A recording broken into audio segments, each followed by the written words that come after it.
साहित्य सागर पाठ एक बात अठन्नी की। लेखक सुदर्शन। अठन्नी, जिसे आप लोग 50 अर्थात 50 पैसे के नाम से जानते हैं। बच्चों, पहले भारत में आना का प्रचलन था। 1 रुपए में 16 अर्थात 16 आने होते थे। इस प्रकार 8 आने का अर्थ 50 या 50 पैसे हुए।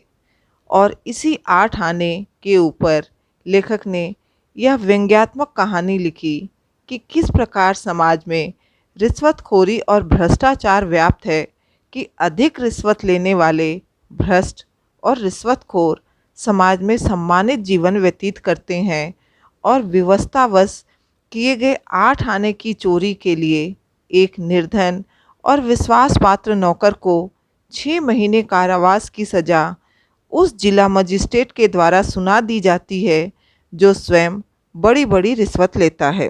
प्रस्तुत कहानी के लेखक सुदर्शन जी का वास्तविक नाम बद्रीनाथ था। इनका जन्म सियालकोट, जो अब वर्तमान पाकिस्तान में है, सन 1895 में हुआ था। कहानी के प्रमुख पात्रों में रसीला, रमज़ान, इंजीनियर बाबू जगत सिंह और जिला मजिस्ट्रेट शेख सलीमुद्दीन जी हैं। कहानी आरंभ करते हैं। रसीला इंजीनियर बाबू जगत सिंह के यहाँ नौकर था। 10 रुपये वेतन था। गांव में उसके बूढ़े पिता, पत्नी, एक लड़की और 2 लड़के थे। इन सब का भार उसी के कंधों पर था, अर्थात पूरे परिवार की जिम्मेदारी रसीला के कंधों पर थी। वह सारी तनख्वाह घर भेज देता, पर घर वालों का गुजारा न चल पाता। उसने इंजीनियर साहब से वेतन बढ़ाने की बार बार प्रार्थना की, पर हर बार वह यही कहते, अगर तुम्हें कोई ज़्यादा दे तो अवश्य चले जाओ, मैं तनख्वाह नहीं बढ़ाऊंगा। रसीला सोचता, यहाँ इतने सालों से हूँ, अमीर लोग नौकरों पर विश्वास नहीं करते, पर मुझ पर यहाँ कभी किसी ने संदेह नहीं किया। यहाँ से जाऊँ तो शायद कोई 11-12 दे दे, पर ऐसा आदर न मिलेगा। जिला मजिस्ट्रेट शेख सलीमुद्दीन इंजीनियर बाबू के पड़ोस में रहते थे। उनके चौकीदार मियाँ रमज़ान और रसीला में बहुत मैत्री थी। दोनों घंटों साथ बैठते, बातें करते। शेख साहब फलों के शौकीन थे। रमज़ान रसीला को फल देता। इंजीनियर साहब को मिठाई का शौक़ था। रसीला रमज़ान को मिठाई देता। एक दिन रमज़ान ने रसीला को उदास देखकर कारण पूछा। पहले तो रसीला छिपाता रहा, फिर रमज़ान ने कहा, कोई बात नहीं है तो खाओ सौगंध। रसीला ने रमज़ान का हठ देखा तो आंखें भर आई। बोला, घर से खत आया है, बच्चे बीमार हैं और रुपया नहीं है। तो मालिक से पेशगी मांग लो, रमज़ान ने कहा। कहते हैं 1 पैसा भी न दूंगा, रसीला ने उत्तर दिया। रमज़ान ने ठंडी सांस भरी। उसने रसीला को ठहरने का संकेत किया और आप कोठरी में चला गया। थोड़ी देर बाद उसने कुछ रुपए रसीला की हथेली पर रख दिए। रसीला के मुंह से एक शब्द भी न निकला। सोचने लगा, बाबू साहब की मैंने इतनी सेवा की, पर मेरे दुख में उन्होंने मेरा साथ न दिया। रमज़ान को देखो, गरीब है, परंतु आदमी नहीं, देवता है। ईश्वर उसका भला करे। रसीला के बच्चे स्वस्थ हो गए। उसने रमज़ान का ऋण भी चुका दिया। केवल 8 आने देने बाकी रह गए। रमज़ान ने कभी भी पैसे न मांगे, फिर भी रसीला उसके आगे आँख न उठा पाता। एक दिन की बात है, बाबू जगत सिंह किसी से कमरे में बात कर रहे थे। रसीला ने सुना, इंजीनियर बाबू कह रहे हैं, बस 500। इतनी सी रकम देकर आप मेरा अपमान कर रहे हैं। हुजूर मान जाइए, आप समझें आपने मेरा काम मुफ्त किया है। रसीला समझ गया कि भीतर रिश्वत ली जा रही है। सोचने लगा, रुपया कमाने का यह कितना आसान तरीका है। मैं सारे दिन मजदूरी करता हूँ, तब महीने के बाद 10 रुपए हाथ आते हैं। वह बाहर आया और रमज़ान को सारी बात सुना दी। रमज़ान बोला, बस इतनी सी बात? हमारे शेख साहब तो उनके भी गुरु हैं। आज भी एक शिकार फंसा है, 1000 से कम तय न होगा। भैया, गुनाह का फल मिलेगा या नहीं यह तो भगवान जाने, पर ऐसी ही कमाई से कोठियों में रहते हैं। और एक हम हैं कि परिश्रम करने पर भी हाथ में कुछ नहीं रहता। रसीला सोचता रहा, मेरे हाथ से सैकड़ों रुपए निकल गए, पर धर्म न बिगड़ा। एक एक आना भी उड़ाता तो काफ़ी रकम जुड़ जाती।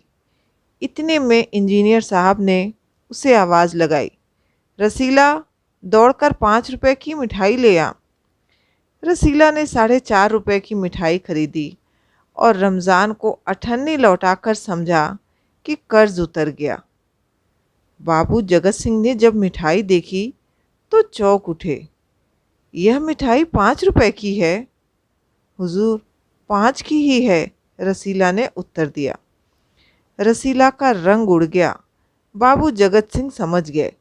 उन्होंने रसीला से फिर पूछा और रसीला ने फिर वही दोहराया। उन्होंने रसीला के मुंह पर एक तमाचा मारा और कहा, चल मेरे साथ, जहाँ से लाया है। हुजूर, झूठ कहूँ तो? रसीला ने अभी अभी अपनी बात भी पूरी न की थी कि इंजीनियर बाबू चिल्लाए, अभी सच और झूठ का पता चल जाएगा।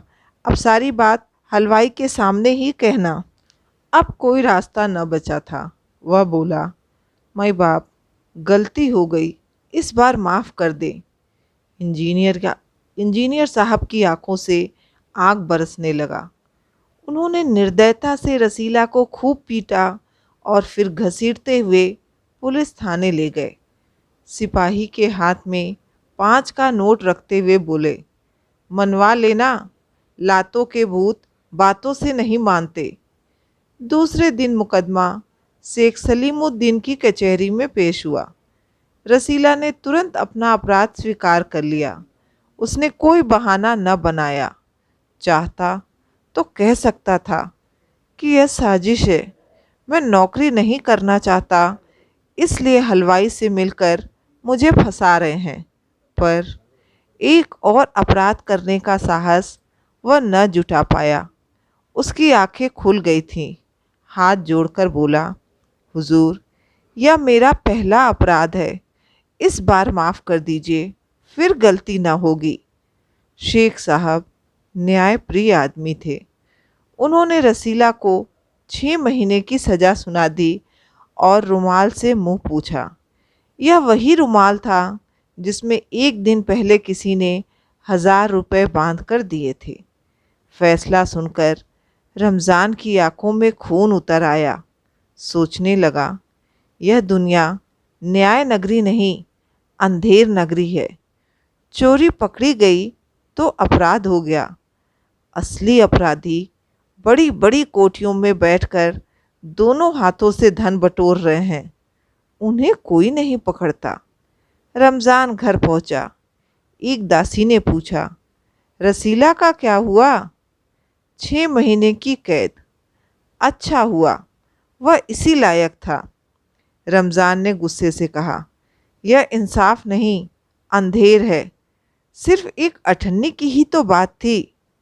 रात के समय जब 1500 के चोर नरम गद्दों पर मीठी नींद ले रहे थे, अठन्नी का चोर जेल की तंग अंधेरी कोठरी में पछता रहा था।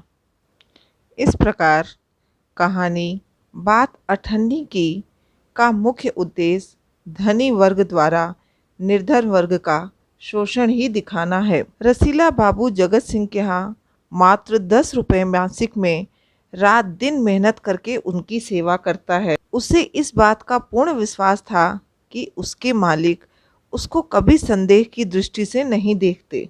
उसने जब बच्चों की बीमारी के समय अपने वेतन का कुछ भाग अग्रिम रूप में प्राप्त करना चाहा, तो उन्होंने साफ मना कर दिया। दूसरी ओर रमज़ान, जो एक गरीब साधारण नौकर था, उसने बिना मांगे ही रसीला की सहायता की। न्यायाधीश तथा इंजीनियर साहब स्वयं तो रिश्वत लेते हैं, वह इसे अपराध नहीं मानते, किंतु विवशतावश किए गए 8 आने की चोरी के लिए उन्हें ऐसा लगता है कि रसीला ने अक्षम्य अपराध कर दिया। क्षमा मांगने पर भी उसे 6 महीने की सजा हुई। इस प्रकार उच्च वर्ग तथा निम्न वर्ग के सामाजिक भेदभाव को दिखाना ही प्रस्तुत कहानी का उद्देश्य है। कहानी से हमें यह शिक्षा मिलती है कि रिश्वत और भ्रष्टाचार समाज की एक बहुत बड़ी बीमारी है, जिसके प्रति हम सभी को ठोस कदम उठाने चाहिए। समाज में से असमानता की भावना को दूर करना चाहिए और चोरी एक बुरी प्रवृत्ति है, इससे भी दूर रहने का प्रयास करना चाहिए। साहित्य सागर पाठ 1 बात अठन्नी की।